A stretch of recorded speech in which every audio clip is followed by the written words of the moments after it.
teman-teman Himakom, selamat datang di Himapod.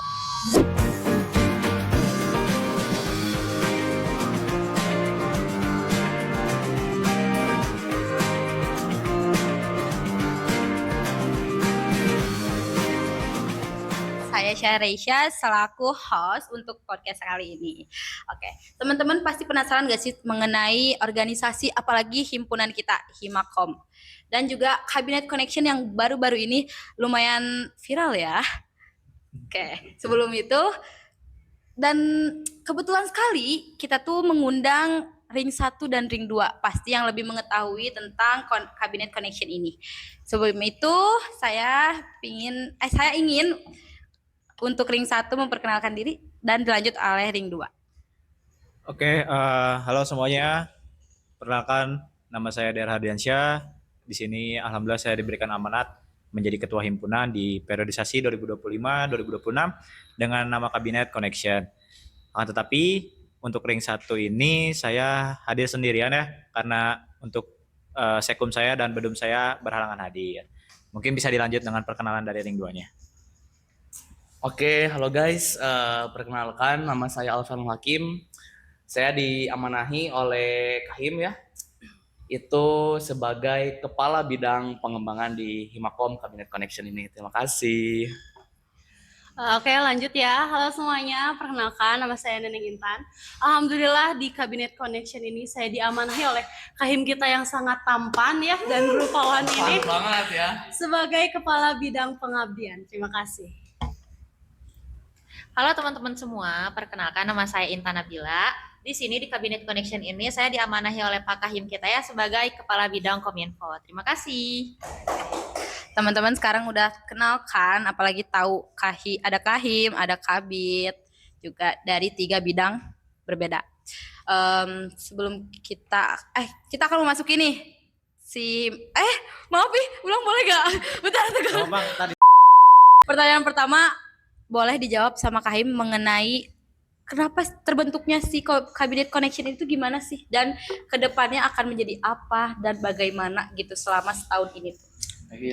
Oke, kalau misalkan ditanya kenapa nama kabinet ini Connection ya, karena saya merasa himpunan tuh menjadi sebuah rumah ya, sebuah lingkungan atau wadah di mana orang-orang yang di dalam tuh harus memiliki keterikatan, yang dimana kalau misalkan secara pemikiran mungkin bisa saja berbeda-beda gitu. Akan tetapi bagaimana si himpunan ini membuat suasana menjadi kekeluargaan. Karena kan kalau misalkan kita melihat dari ADART kita juga ya, kita ini berasaskan kekeluargaan. Maka dari itu muncullah si nama kabinet ini. Kayaknya lebih bagus nama Connection nih. Yang dimana yang namanya kekeluargaan pasti ada yang namanya keterikatan. Entah itu keterikatan secara emosional maupun keterikatan secara kehidupan sehari-hari. Maka dari itu muncullah si nama Connection ini. Terus kalau misalkan ditanya si Connection ini mau dibawa kemana gitu buat 1 tahun ke depan, menurut saya Connection ini akan sama seperti himpunan pada umumnya, yaitu menghimpun para keinginan mahasiswa, entah itu keinginan dari segi akademik maupun dari non akademiknya. Akan tetapi saya ingin menjelaskan ke mungkin yang non pengurus mungkin ya, untuk memperlihatkan bahwa si himpunan tuh ya seperti ini, seperti kekeluargaan. Memang kita memiliki job desk-nya masing-masing ya di setiap bidangnya gitu. Akan tetapi bagaimana caranya kita membuat iklim si organisasi itu menjadi iklim yang positif. Maka dari itu alhamdulillah ya kita bisa melihat juga dari anak-anak ring 2-nya juga ya, kabit-kabit yang datang di sini yang notabene-nya mereka yang beririsan langsung dengan anak-anak ring 3, orang-orangnya supel, orang-orangnya bisa gampang untuk berbaur gitu.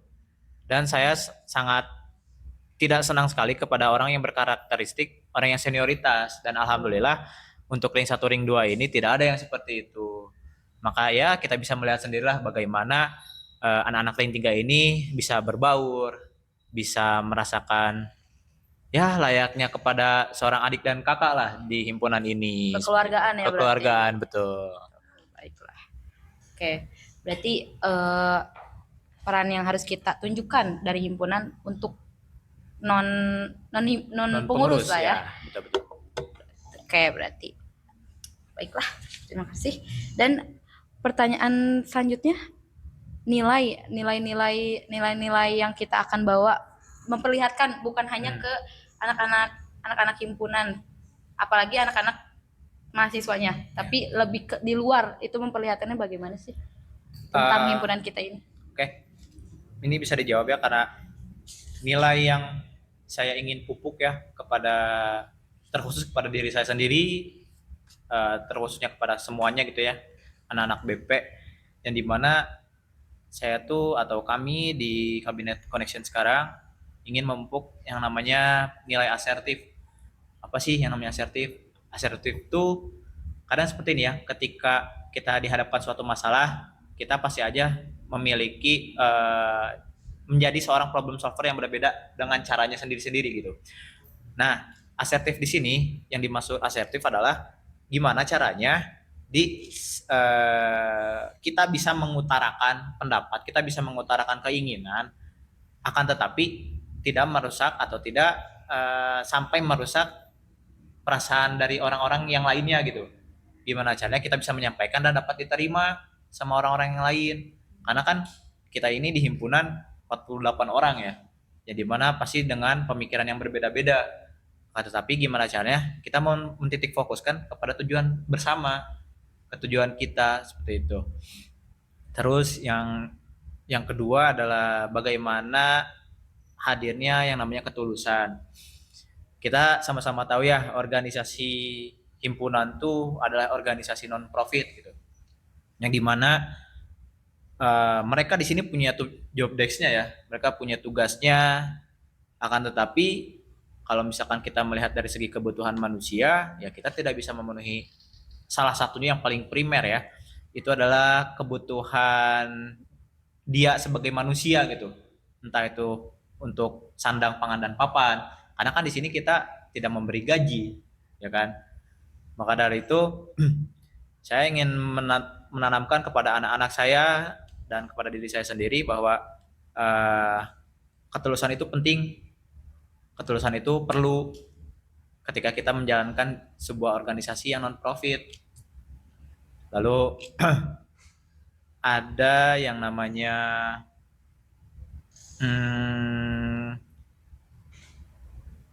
bagaimana caranya kita tuh tidak haus validasi. Kita di sini mungkin orang-orang yang sebagai pengurus gitu ya, untuk membuat suatu acara pasti ada aja dinamika yang di dalamnya gitu. Dinamika yang terjadi, pengorbanan yang dikeluarkan oleh setiap orangnya. Akan tetapi ya kita sebagai pengurus pun tidak perlu untuk mengumbar-ngumbar kan ya, bagaimana kita pengorbanannya untuk melakukan suatu acara atau suatu agenda gitu. Yang dimana kalau misalkan kita melihat dari kebutuhan diri mereka sendiri, ya mereka lebih mengutamakan keprokeran ini gitu. Bukan berarti ini adalah perbudakan, akan tetapi itulah bukti yang namanya ketulusan. Seperti itu. Oke, berarti 3 poin itu ya. Yes. Mohon di highlight ya teman-teman, 3 poin itu dan diingat. Oke. Selanjutnya aku mau nanya pada kabit-kabitnya ya. Boleh? Mau ah. Pengembangan mah. Oke. Kalian tuh kenapa sih mau gitu terlibat dalam himpunan ini, apalagi menjadi kabit ya dalam Kabinet Connection ini? Alasannya kenapa sih? Boleh Pak Kamu dulu ya? Boleh dari kabit pengembangan? Nggak rapat, nggak podcast, pengembangan terus. Udah, nggak apa-apa. Izin ya Pak Kahim, izin juga rekan kabitku yang saya sayangi, saya cintai, dan rekan moderatorku. Ya. Ya. Kenapa? Kalau ditanya alasan kenapa, ya panggilan hati sih. Karena kalau lagi-lagi ke masalah hati sulit untuk dijelaskan. Itu hadir datang dengan sendirinya, dan kadang pergi pun dengan pergi sendirinya. gitu. Nah, maka dari itu ketika datangnya keinginan untuk menjadi kabid dan melihat kondisi realita yang ada, otomatis saya harus menjaga itu agar itu tidak pergi gitu. Dengan apa? Dipertahankan dengan melihat keresahan yang ada. Itu cara saya gitu. Dan juga mengapa saya menjadi kabid itu seperti itu gitu. Emang dari hati yang dimana-mana, kan kadang kalau dalam cinta tuh kamu kenapa suka sama dia? Emang cinta harus dijelaskan? Emang cinta harus dengan alasan? Jadi bukti cinta ya dengan ilmu komunikasi sendiri, baik itu dengan himpunan, ya kan? Saya cinta dengan keilmuan saya cinta dengan rekan-rekan saya seperjuangan di ilmu komunikasi. Di mana nih saya bisa meluapkan rasa cinta itu jadi himpunan gitu. Nah, mungkin itu menjadi alasan saya mengapa akhirnya saya memilih untuk masuk himpunan. Tadi kata Kahim, kita nggak digaji ya, kita nggak dibayar, bahkan ya mungkin penonton sendiri juga yang memiliki background organisasi non profit ya, bahkan kita yang mengeluarkan si uang itu gitu gini, kita yang mengorbankan waktu, uang dan lain-lain ya kan. So udah pasti ini nggak apa-apa ya sambil campur pakai bahasa Jerman, pakai bahasa Sunda ya, karena itu gitu. Dari lahir dari apa tadi saya ngomong apa? Oh iya, lahir dari hati gitu. Yang dimana hati itu emang tidak bisa ungkapkan kenapa alasannya itu hadir, gak tahu saya pun gitu. Mungkin apakah dari keresahan yang ada atau apa, tapi saya melihat oh ini tempat meluapkan saya cinta saya gitu. Saya cinta dengan keilmuan saya cinta dengan rekan-rekan saya seperjuangan di Ilkom, maka saya hadir di himpunan ini untuk menjadi kabid. Itu mungkin dari saya. Keren filsuf banget ya jawabannya. Lanjut nih. Oke, kalau mungkin dari saya sudah disinggung oleh rekan saya Alfian, betul ya, berawal dari hati dan keresahan. Keresahan ini datangnya dari mana? Saya lihat saya berada di pengabdian ya. Pengabdian ini fokusnya kepada masyarakat. Yang dimana kita tuh sebagai mahasiswa tuh harus saling peduli kepada sesama manusia lah gitu. Apalagi kita di organisasi itu sesuai dengan tridharma perguruan tinggi ya. Nah, makanya adanya pengabdian ini. Itu sih kalau dari saya, dari keresahan saya sendiri melihat kalau misalkan ada bencana segala macam. Kadang kita sebagai mahasiswa tuh suka jarang notice gitu bencana yang orang-orang butuhin segala macam. Nah, makanya itu keresahan saya kayak, duh ini ada bencana nih di sini, kok si mahasiswa ini teh gak bergerak langsung gitu, gak langsung turun kepada masyarakat yang membutuhkan gitu. Mungkin kalau dari saya segitu sih, berawal dari keresahan hati saya yang terhadap masyarakat langsung gitu. Makanya saya mau menerima menjadi kabid pengabdian ini untuk langsung mengabdi kepada masyarakat yang ada. Bahwa tridharma perguruan tinggi jangan dosen. Berarti terlalu banyaknya pakai empati ya, Bu? Betul, kan sudah di-highlight juga oleh Oke. Lanjut Intan nih. Ini kalau misalkan jawaban Intan gak bagus kayak dua-duanya gimana nih? Gak apa-apa. Insecure lagi lomba ya. Oke, kalau buat Intan sendiri mungkin yang gak jauh beda lah ya sama dua rekan Intan ini gitu, dimana munculnya pasti dari hati dan juga keresahan gitu. Ditambah Intan pun ingin menjadi bagian dari pergerakan-pergerakan yang bisa memberikan kebermanfaatan yang bagus gitu, intinya kayak gitu. Makanya mungkin kenapa Intan memilih untuk jadi kabid kominfo ya, yang dimana pergerakannya tuh lebih ke media sosial mungkin ya. Intan juga ingin menjadi bagian-bagian dari pergerakan untuk menyadarkan mahasiswa gitu tentang segala isu yang sedang terjadi. Mau itu tadi menyinggung soal bencana gitu, akan kami bantu up gitu, atau misalnya dengan segala isu yang terjadi lah gitu, sehingga mahasiswa tuh bisa ikut melek gitu. Mungkin itu kenapa Intan bersedia mungkin ya jadi kabid, dan alasan kenapa Intan mau masuk gitu ke sini, intinya begitu. Apalagi sekarang lagi banyak hoax ya, Bu ya. That's right. Dari Kominfo sendiri tuh pasti mengeval juga kan apa aja berita yang benar dan tidak. Nah iya betul, jadi untuk mencerdaskan gitu lewat media sosial. Betul. Jadi teman-teman yang di Kominfo itu, yang di Instagram itu benar ya semuanya ya. Gak ada hoax ya. Ada referensinya juga. Iya, ada referensinya. Kita selalu memberikan sumber ya. Yes, of course. Oke, baik. Baca ya. Oke, terima kasih kepada Kabid atas pertanyaan yang tadi. Next ada pertanyaan juga sih, masih ada. Oh, kalian udah beres ini Belum. Asal gak ada itu gitu kan aman. Komunikasi ya. Oh, ketahuan banget. Maaf ya teman-teman. Oke, selanjutnya apa sih yang membuat kalian tuh bertahan menjadi kabit? Kan pasti banyak tuh ya kalian mengurusi anak-anak bidangnya gitu. Pasti banyak perbedaan emosionalnya, Ya, perbedaan sifat-sifatnya.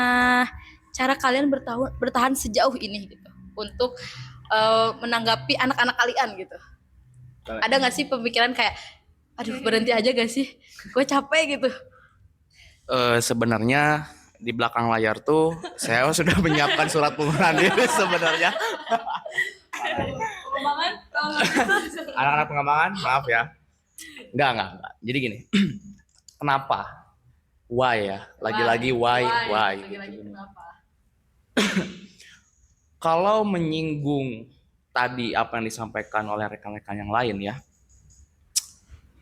kata Kahim kita non profit gitu kan, dan rekan-rekan pun juga sama ya, kita juga nggak tahu kenapa tiba-tiba mau gitu gini. Dan kenapa akhirnya bisa bertahan? Apakah ini yang dinamakan dengan cinta yang sebenarnya? Asik. Cinta lagi. Kalau misalkan kita mengkorelasikan dengan perihal hubungan atau cinta kan ya kayak gitu ya, bahwa saya nggak tahu kenapa bertahan terus dengan dia, tapi ya ini hati saya yang berbicara gitu. Dan kalau misalkan tadi membahas karena kan melihat anak-anak yang berbeda, yang tadi juga kata Kaim, berbeda pikiran, berbeda sifat, karakter, dan lain-lain, ya saya menganggap ya itulah organisasi. Bagaimana kita bisa belajar memahami karakter seseorang, gitu kan, memahami pemikiran seseorang.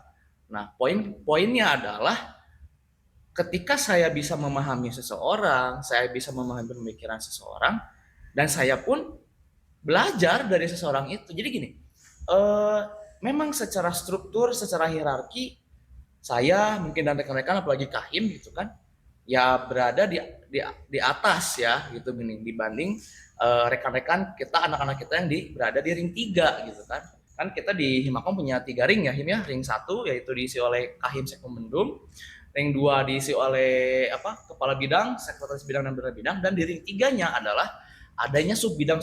Nah, disitulah tempat-tempat proker itu dijalankan oleh mereka. Kita bagian pengawasan dan memberikan penasehat dan controlling kan gitu kan secara tidak langsung gitu.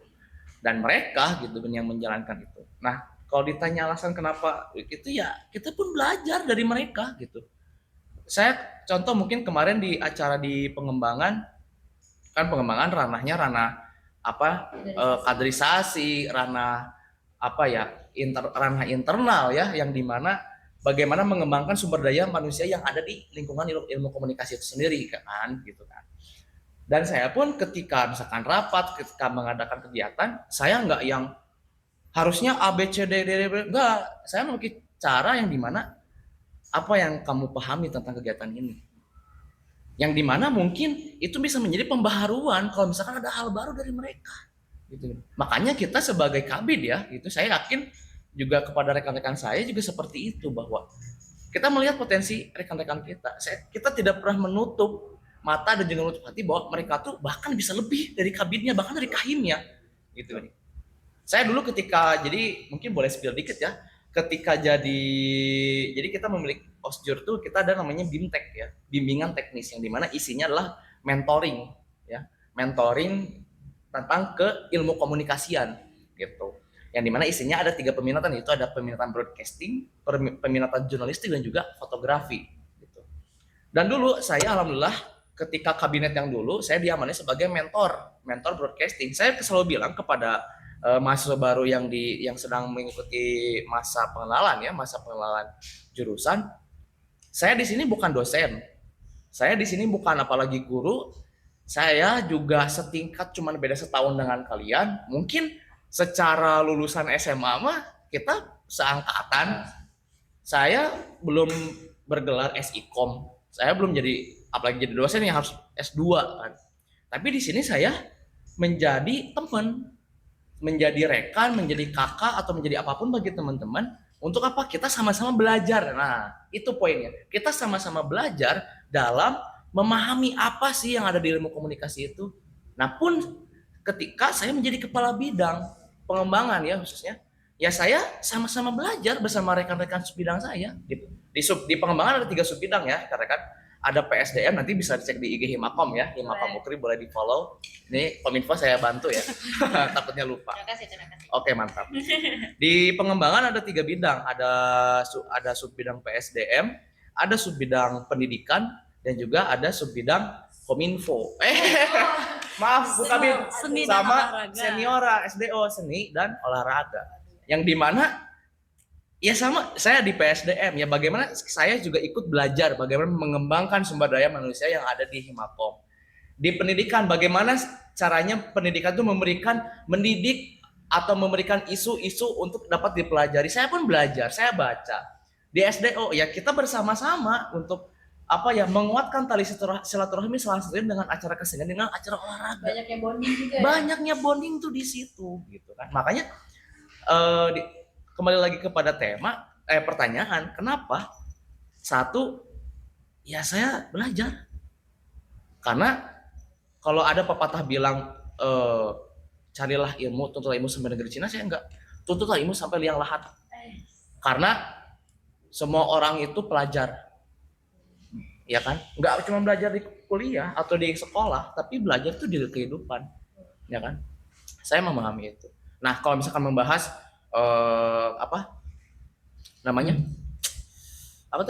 perbedaan karakter, ya itulah ranah belajar saya menjadi kepala gitu kan. Ya kan, belajar dan belajar. Makanya pada intinya adalah ditanya kenapa alasan bertahan sampai sekarang, berarti kita berapa bulan ya? 3 bulan 4 bulan ya. Dan 3 bulan 4 bulan itu kita banyak dinamika, banyak pelajaran yang dapat diambil. Intinya apa? Belajar. Alasannya apa? Belajar. Itu dari saya. Apalagi terakhir triwulan ya. Ya, kemarin habis bulan kita kan. Boleh dilanjut. Terima kasih juga kepada Kabid Pengembangan atas dedikasinya, atas point of view-nya. Ternyata walaupun tadi SDO dilupain. SDO, lihat SDO. Katanya kominfo, aduh SDO. Terima yang nonton sama Ehan mana Ehan? Aduh. Ehan lagi kerja mulu. Oke, terima kasih. Dilanjut oleh Kabid Pengabdian, boleh?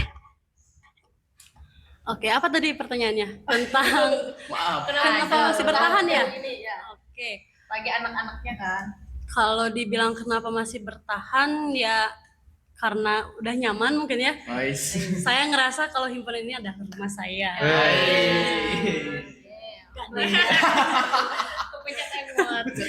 Iya, karena itu kenyamanan saya tersendiri ya untuk berada di himpunan ini.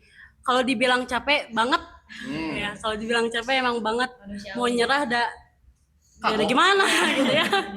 Udah tugas ya. Iya, tapi saya menjalankan sebisanya saya, sekuatnya saya gitu. Dan alhamdulillahnya sampai saat ini saya masih bertahan gitu. Kalau untuk anak-anaknya itu, sebelumnya untuk di pengabdian itu tuh ada di 2 subbidang. Yang pertama itu ada pengabdian kepada masyarakat, dan yang kedua itu ada di keagamaan. Kalau untuk pengabdian kepada masyarakat ini, alhamdulillah anak-anaknya tuh pada aktif. Kayak bisa dibilang memang mereka masuk ke PKM ini tuh memang dirinya mereka gitu. Kalau itu tuh emang ranahnya mereka berada di subbidang itu. Makanya kayak saya menjalan pun bareng mereka tuh enak gitu. Kayak kalau misalkan ada apa-apa, proker segala macam, tektokannya tuh enak karena emang sama-sama itu berawalnya dari keresahan itu tadi. Sama-sama satu tujuan. Betul. Nah, dari keresahan itu tadi makanya langsung tektoknya tuh enak kalau untuk sama anak-anak di PKM. Nah, kalau untuk anak-anak di keagamaan ini, saya di highlight dulu ya, saya Islam. Saya Islam. Soalnya Islam ya. kalau orang-orang yang baru pertama lihat saya tuh suka dibilang iya, kayak emang muka saya tuh namanya seopung-opung itu. Balik lagi ya. Kalau untuk di keagamaan itu, alhamdulillah anak-anaknya juga memang ada di jalan yang benar gitu ya. Kita tuh background anak-anaknya juga ya? Iya betul, background anak-anaknya tuh waktu sekolahnya mungkin ya, waktu sekolahnya tuh berada di lingkungan pesantren gitu. Jadi ya alhamdulillah kita tuh memang di jalan yang benar gitu. Nah saya pun belajar gitu dari bidang keagamaan ini. Saya sama-sama belajar bareng-bareng lah dengan anak-anak keagamaan yang lainnya gitu. Saya ikut bareng-bareng mengkaji tentang ayat-ayat segala macam yang gitu-gitu. Jadi saya pun jadi ikut tahu lah apa itu tentang keagamaan yang di Indonesia ini kan ada 6 agama yang diakui oleh Indonesia. oleh negara, oleh Indonesia. Nah saya tuh jadi tahu sedikitnya tuh tentang agama ini, agama A, B, C-nya. Jadi untuk di keagamaan sendiri pun yaitu memang dari latar belakang banyak manfaatnya dan dari latar belakang mereka. Ya dari situlah saya masih berada di Kabinet Connection ini, masih ada di rumah saya sendiri di Himakom gitu.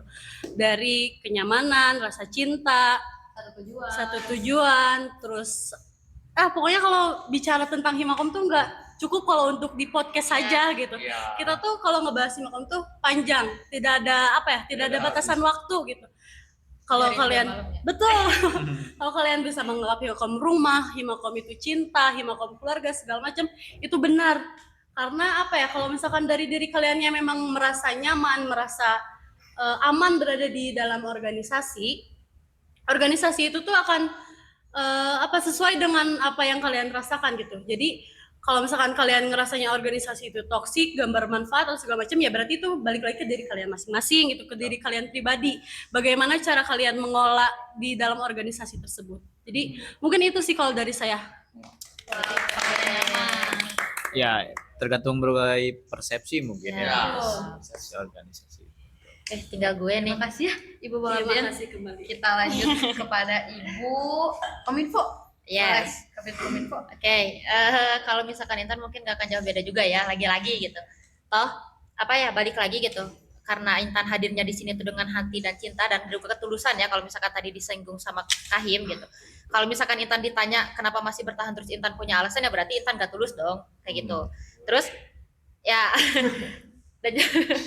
dan juga ya tentunya kepedulian kita terhadap si himpunan ini. Terus alasan kenapa Intan maksudnya kayak dengan menghadapi anak-anak yang berbeda-beda gitu ya, gimana ya, mungkin emang pada dasarnya mereka itu menyebalkan ya.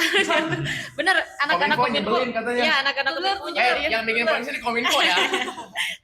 tapi jujur kayak mereka tuh bikin sayang gitu loh, ngerti gak sih? Menyebalkan tapi sayang. Iya, kan? jadi lucu gitu lah. Terus jadi kalau misalkan Intan mikir tuh, duh ini terlalu lucu nih kalau misalkan ditinggalin gitu, terlalu lucu kalau misalkan kita gak membersamai terus-terusan gitu. Jadi akhirnya kita pun memanfaatkan waktu yang masih ada gitu, memanfaatkan kesempatan yang ada sebelum nantinya Intan berpisah sama anak-anak Intan gitu, karena emang mereka tuh selucu itu gitu. Itu sih yang Berarti istilahnya sama kamu sakit tapi nggak sama kamu lebih sakit. nggak sakit nggak sakit tadi Lebih nyaman gitu. Oke. Baik, terima Sayang. kasih Ibu Kominfo. Berarti dapat disimpulin kalau misalkan kabit-kabit tuh sangat menyayangi ya anak-anak bidangnya ya. Berarti dari kata nyaman mereka tuh bisa bertahan sejauh ini ya di Himakom, betul? Tuh. Apalagi tuntunan Kahim mungkin. Oh enggak. Kirain ngeluarin isi hati. paling nanti langsung dikeluarin aja. Oke, baik, terima kasih. Oke, kita lanjut lagi mungkin ya dengan kalian tahu kan kalau misalkan belakangan ini tuh minimnya literasi anak-anak zaman sekarang, apalagi mahasiswanya. Kebanyakan mereka kan pakai AI lah. Apalagi ada kan yang disebut kayak manusia AI. Apalagi ada yang skripsian pakai AI. Damn. Oh iya. Nah, minimnya empati lah gitu kan. Iya. Gimana sih menurut kalian gitu cara menanggulangi kejadian itu? Jangan sampai juga anak-anak bidang kita juga ada kan yang pakai kayak gitu, apalagi kalau disebut himpunan ini mah pakai AI gitu. Kalau mau kajiannya lah, apalagi kalau misalkan mau menyebutkan slogannya lah, nyarinya dari AI lah gitu. Cara kalian menanggulangi apalagi menghindari isu-isu ini gitu. Mungkin untuk ada hadirnya AI sendiri kan itu untuk membantu manusia ya. Ini tuh balik lagi gimana caranya kita tentang persepsi kepada AI tersebut gitu. Gimana gak tau ya, sekarang melihat dari isu ya mayoritas yang sedang terjadi sekarang tuh AI yang menggunakan kita, tapi bukan kita yang menggunakan AI. Maka dari itu kita tuh harus bisa membagi porsi, mana hal yang autentik oleh pemikiran sendiri, mana hal yang bisa membutuhkan oleh AI. Nah di sini karena mungkin mayoritas yang sedang terjadi ya kebanyakan pakai AI, mungkin di satu sisi karena malas mungkin ya, karena malas untuk mengulik suatu berita atau yang lain-lain gitu. Akan tetapi gimana ya, kita juga tidak bisa menolak perubahan ya, tidak bisa menolak peradaban zaman yang semakin canggih gitu pada hari ini. Ini balik lagi ke kitanya, bagaimana kita untuk mengelola si teknologi tersebut. Yang dinamakan teknologi adalah hal yang untuk mempermudah kehidupan manusia. Jangan sampai ketika kita diberikan kemudahan yang sebegitu banyaknya, kita sebagai manusia yang sudah diberikan akal pemikiran yang luar biasa oleh Tuhan yang Maha Esa, kita tidak menggunakannya. Itu yang menjadi permasalahan di per hari ini. Mungkin untuk solusinya, kalau misalkan menurut saya pribadi itu lebih ke perbanyak baca referensi sumber yang berasal dari buku. Itu sih. Karena menurut saya membaca buku itu bukan hanya untuk mencari suatu informasi aja, akan tetapi bagaimana kita melatih otak kita untuk berpikir yang bercabang. Ketika kita membaca buku, kita juga bermain apa disebutnya ya? Logika. Itu kan kayak dari logika sama nalar kan itu kan diasah. Ya. Maka dari itu pentinglah untuk banyaknya membaca buku gitu. Sedangkan itu sangat kontradiksi ya. Kalau misalkan kita melihat kenyataan per hari ini gitu, yang dimana hari ini entah ya di masyarakat umum maupun mahasiswa gitu, yang ya bisa disebut miris lah gitu, dengan minimnya minat literasi buku, yang dimana berdampak juga dengan minim literasi di media digital. Sekarang juga kan banyak ya media-media hoax atau berita-berita hoax yang bertebaran di media sosial, dan masyarakat yang melihatnya pun langsung menelan begitu saja, tidak adanya muncul yang namanya critical thinking terhadap suatu permasalahan. Ya muncullah kayak malas untuk meneliti apakah sumber berita itu benar atau tidaknya. Karena itu tadi, karena kita selalu diberikan kemudahan-kemudahan yang ada, kitanya menjadi malas dan ya kita hanya mengikuti alur yang ada.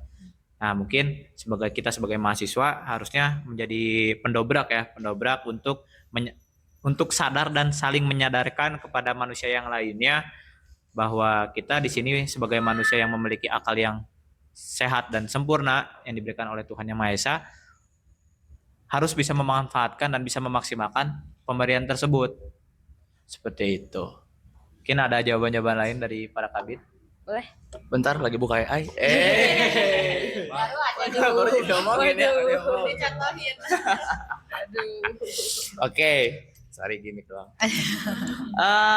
Perihal literasi informasi media mungkin ya. Iya, Kita betul. sebagai anak Ilkom, kita mempelajari itu sih. Iya, ada matkulnya juga kan? Jelas. Gitu kan, semester 3 gitu kan. Literasi informasi media. Literasi media dan informasi. Kalau di kita ya diukur ya. Perihal AI deh dulu, kalau dari saya. Betul ya, tadi kata Kaim ya, kita nggak bisa menolak bahwa ini kemajuan zaman. Dan itu pun menjadi pembahasan isu dari ilmu komunikasi itu sendiri ya. Kita sebagai anak Ilkom, bahwa inilah perubahan, mungkin dalam segi perubahan penyampaian informasi gitu kan. Medianya aja yang beda gitu. Nah, intinya mah Ilkom itu kan bagaimana kita menyampaikan sebuah pesan kan. Gitu kan. Dan melalui media dan mendapatkan feedback. Itu kan Ilkom tuh. Betul. Medianya ini ya, yang berkembang tuh medianya ini. Cara menggunakannya juga. Cara penggunaannya juga gitu kan. Nah, oke, kita bahas AI. Kalau kita nggak pakai AI, jujur mati sih. Iya. Kita mati kalau nggak bisa pakai AI, apalagi untuk ranah untuk kita bisa bersaing dengan halayak umum, orang luar. Kita nggak paham teknologi, nggak paham ini, ya mati sih jujur gitu. Tapi betul ya tadi juga kata KM perihal apa? Malah kita yang dipakai sama AI-nya. Iya. Manusianya yang digunakan oleh teknologi, yang seharusnya adalah sebaliknya, yaitu manusia itu sendiri yang menggunakan teknologi. Perlu kita sadari, perlu kita pahami bahwa AI itu sebenarnya sebagai tools, ya kan? Iya, tools. Sebagai tools saja, alat gitu, alat yang dimana alat ya kita untuk mendapatkan sebuah informasi, gitu. Nah itu perspektifnya harus diubah terlebih dahulu, gitu, bahwa AI itu untuk tools saja, untuk bagaimana mengolah informasi tersebut, itulah yang tadi disampaikan oleh Kaim bahwa itulah spesialnya manusia yang diberikan oleh Tuhan. Dalam Islam, dalam ayat Al-Quran juga kalau kita nyinggol ke sana, sering ada beberapa ayat di Al-Baqarah atau di mana wa ma yatafakkarun, bagi orang-orang yang berpikir. Gitu loh. Bagi orang yang berpikir berarti orang yang berpikir gitu, bahwa manusia itu diberi akal untuk berpikir. Nah, salah satu diberikan akal untuk berpikir adalah bagaimana mengolah informasi. Tapi fakta lapangan yang ada, orang dari AI langsung disimpel bikin apa artikel atau bikin apa kopi emang seenak itu, jujur Izin. lebih satset izin ya. Namun kan lagi-lagi kan tools itu ya alat gitu, enggak, dan alat pun dibuat oleh siapa? Manusianya itu lagi gitu loh, yang dimana otomatis ya alat itu pun bagaimana diprogram, bagaimana manusia itu memprogram. Lah ini kok malah kebalik. Nah itu kalau kita berpikir, saking hebatnya loh manusia yang buat alat, bahkan alat itu pun bisa memperalat manusia lagi. Kalau dipikir-pikir sehebat itu loh manusia. Tapi kenapa manusia sekarang malah diperalat oleh AI? Ya karena tidak digunakan akal pikirannya. Orang yang bikin AI aja menggunakan akalnya, nah itulah permasalahan yang terjadi menurut saya. Ya solusinya kita memahami itu dulu, bahwa AI itu sebagai apa? Apakah sebagai subjek atau sebagai objek? Ya kan? Kita belajar di Ilkom SPOK, dalam kehidupan sehari tidak digunakan itu. Gitu gini.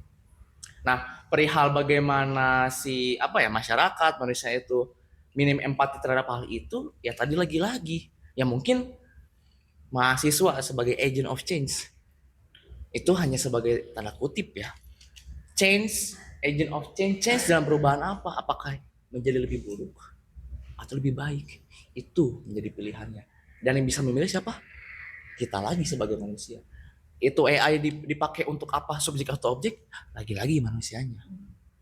Kembali lagi kepada yourself. Iya. Gitu. Kesadaran diri masing-masing. Oke, terima kasih. Dan mungkin kita di sini fungsinya untuk ya sadar dan menyadarkan ya. Iya, sadar dan menyadar. Oke, ada tambahan? Mungkin dari kita ya. Kalau Karena kita bisa, dua Intan. iya karena kita dua Intan Iya, gitu ya. Intan. FYI ya di Himakom Intan ada 4. Makanya kenapa Himakom bersinar karena banyak Intan. Izin kayu. Oke, kalau menurut kami ya mungkin bagaimana sih cara kita menghindari, tentunya hal itu tuh nggak bisa dihindari ya. Betul. Karena emang itu tuh udah merupakan bagian dari kemajuan teknologi gitu, kemajuan zaman gitu. Namun balik lagi tadi yang udah dijelaskan, gimana sih kita tuh caranya mengubah mindset gitu. Kalau misalkan AI itu ya sebagai alat bantu aja gitu, bukannya kita yang dibantu sama bukan gitu ya. Bukan kita yang digerakin sama AI gitu, tapi AI yang Tapi kita yang menggunakan AI. ya, Gitu. Jadi mau pakai AI nggak nih? Kalau cabut nih.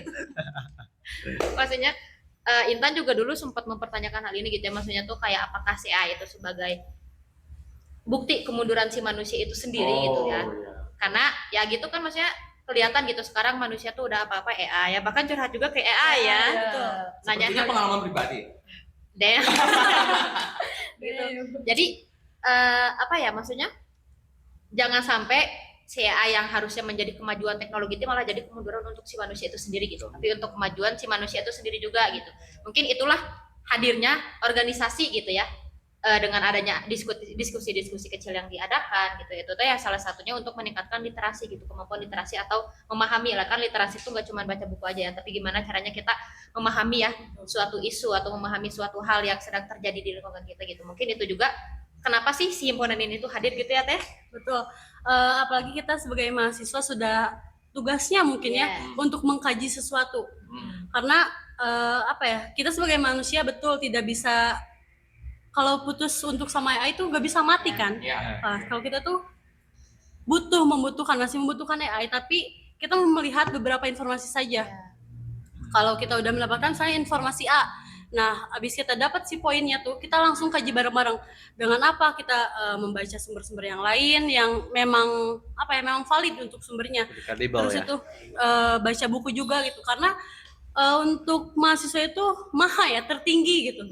Jadi memang sudah seharusnya kalau kita sebagai mahasiswa itu mengkaji, apalagi kita berada di himpunan mahasiswa ilmu komunikasi yang tupoksinya tuh kita tuh banyaknya membaca, kita harus berbicara langsung, kayak apa-apa kita berbicara harus harus sesuai dengan datanya, kita harus valid kalau membicarakan apapun. Nah maka dari itu kita tuh butuhnya tuh mengkaji gitu. Nah kalau untuk tadi tuh mengatasinya mungkin seperti itu, dengan kita memberikan ruang diskusi bersama-sama, ruang terbuka untuk kita tuh membicarakan, misalnya kita mengangkat isu A, nah kita kaji bareng-bareng gitu, sebagai kita mahasiswa yang memang kalau untuk berbicara itu kita harus sesuai dengan data yang ada. Jadi himpunan pun, maksudnya organisasi pun berfungsi untuk meningkatkan critical thinking mahasiswa gitu. Jadi sebagai yang mendorong. Gitu, agar si mahasiswa ini ya tahu gitu kapasitas otak mereka gitu, tahu kalau misalkan ya kita tuh nggak bisa loh terus-terusan bergantung sama AI gitu, karena kalau misalkan di dalam diskusi itu tuh kan kita tuh akan mengeluarkan statement pribadi ya gitu, kayak gitu. Seperti itu sih kalau misalkan kami. Terima kasih. Berarti intinya posisi AI ini tuh di organisasi mungkin ya, itu banyak pengaruhnya atau enggak sih kira-kira gitu? Jawabin. Oke, mungkin saya sendiri kan tadi sudah disampaikan juga ya, bahwa ya kita tidak memungkiri bahwa kita pun di sini memakai AI, akan tetapi melihat porsinya seperti apa. Kalau misalkan kita full AI pun terlihat juga ya, kayak dari segi bahasa, terus dari segi penyampaiannya pun sangatlah berbeda dengan antara manusia dengan manusia yang lainnya gitu. Ini kita tetap memakai, akan tetapi kita mengatur porsinya aja. Kita mengcombine dengan pengetahuan dari pemikiran si anggota-anggota yang di dalamnya, kayak gitu. Oke, baik. Berarti intinya kebanyakan tuh harus lebih ke kesadaran dirinya, cara mereka mengontrol dirinya. Oke, terima kasih. Baik, terima kasih. Izin. Keren ya jawaban-jawabannya ya. Sangat berpendidikan, guys. Oke, karena kita udah sepertinya udah 35 menit lebih ya. 35 menit kita sudah mengobrol. Inilah kenyamanan. Iya. Kalau boleh mau lebih sleep call bisa. Kita bareng-bareng. Untuk yang baru jomblo aja ya. Oke. Di hype aja. Oke, baik. Karena udah mau penutupan nih. Kira-kira ada nggak kata-kata untuk pendengar melihat gitu, yang melihat podcast ini, kata-katanya dong. Boleh, ada yang lain? Mau nggak? Boleh Bang Alfian. Gantian dong. Intan.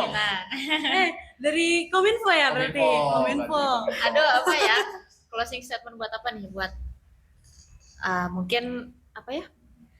Intinya bingung. Mengingat mungkin nyambung lagi ke tema yang kita bawa ya, maksudnya tentang si organisasi gitu. Intan cuma pengen bilang organisasi itu nggak semenyeramkan itu kok gitu. Di sini gimana orang yang ngisinya sih sebenarnya. Gimana kita bisa menjalaninya, gimana kita bisa menghangatkan gitu si rumah itu yang kita bangun bersama-sama gitu. Jadi buat kalian yang misalnya masih ragu-ragu nih buat gabung ke dalam organisasi, nggak usah ragu gitu, karena kita pun di sini tuh bareng-bareng gitulah, tumbuh bareng, senang sedihnya bareng-bareng gitu. Kalau dari Intan ya, nggak tahu nyambung atau enggak. Gak apa-apa. Aplaus teman-teman.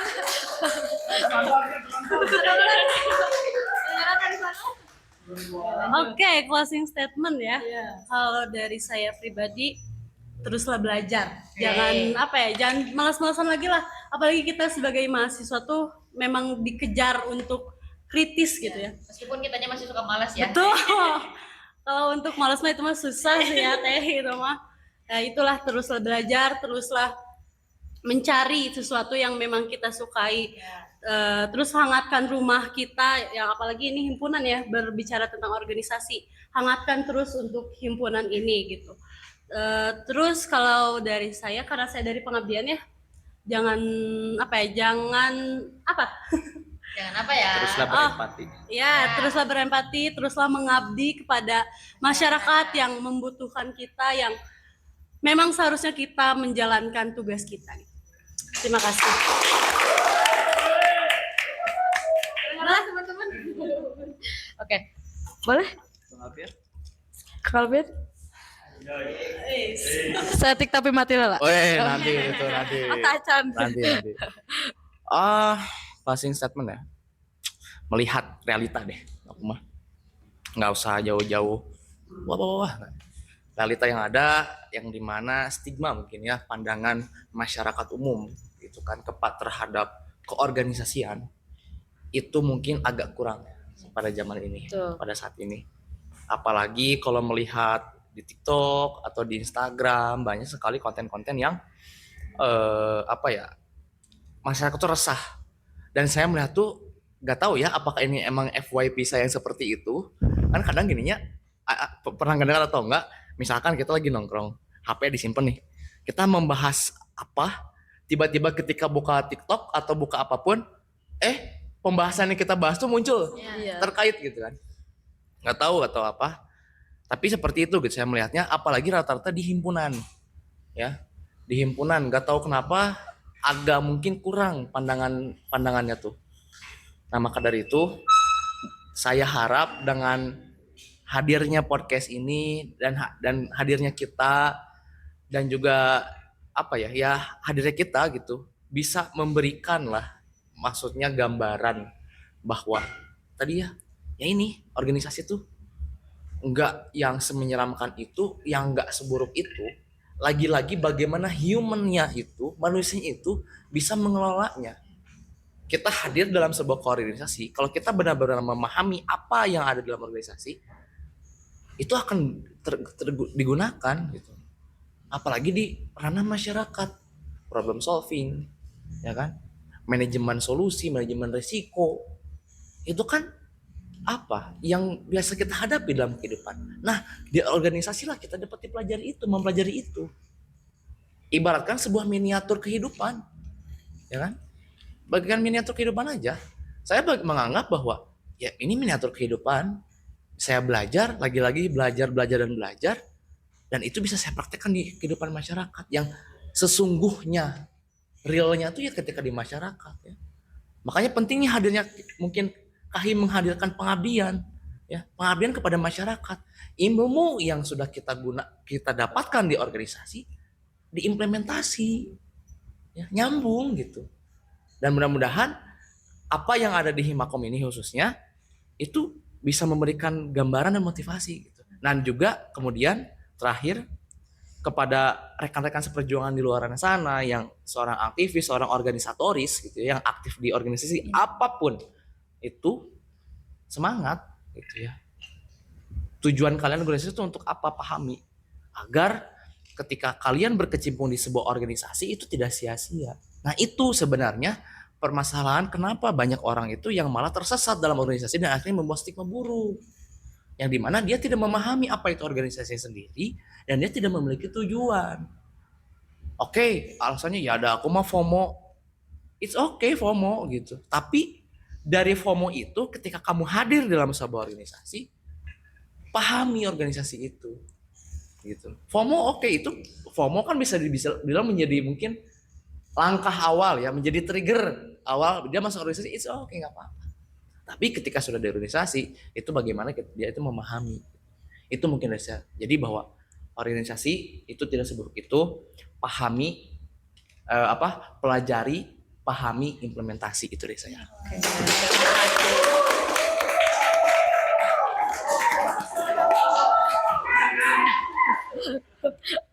Terima kasih. Oke, Bang. Cukup terharu dan tersindir. Terhura. Oh. Agak tersindir ya. Agak tersindir. ya? Saya juga anak bidangnya.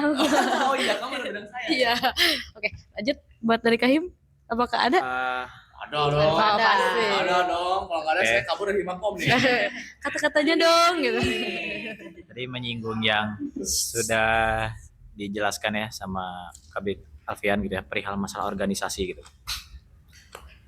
Saya mengutip kalimat dari pendiri Muhammadiyah ya, Kiai Haji Ahmad Dahlan. Beliau mengucapkan, hidup-hidupilah organisasi, janganlah kalian mencari penghidupan di organisasi. Wow. Karena makna hidup seaslinya adalah apa yang telah kalian berikan, bukan tentang apa yang kalian terima. Mungkin cukup sekian dari saya.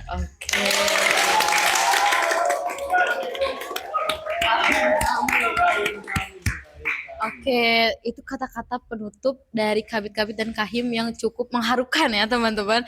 Mohon di-highlight satu-satu ya. Oke, terima kasih kepada Ring 1 dan Ring 2 karena sudah bisa memberikan waktunya untuk Himapot kali ini. Oke, terima kasih. Terima kasih. Sampai ketemu di next episode selanjutnya ya. Ini Himapot, ruang ngobrolnya Himakom. Kita ngobrol, kita belajar, kita terhubung.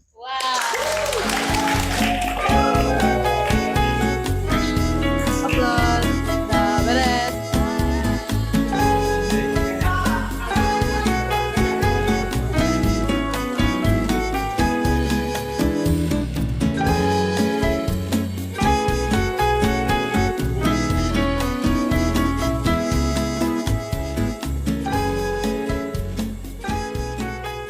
We talk, we connect, we inspire. Himakom. Together we are